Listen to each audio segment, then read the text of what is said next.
Taika Leonidas Cohen y sobre todo Tochiruajat Cante, Leonilda González Epiayú.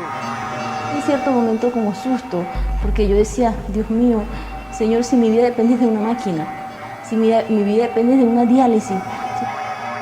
Va a haber algo que nos puede ayudar, así sea un papel que nos haga certificar de que sí existimos aquí.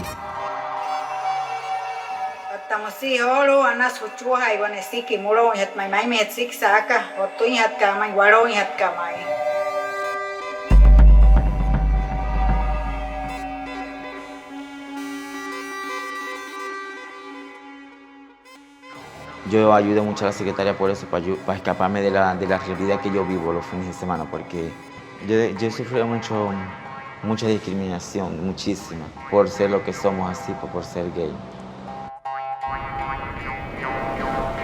No nos han tenido en cuenta, ni han tenido la voluntad para darnos la binacionalidad que nos corresponde.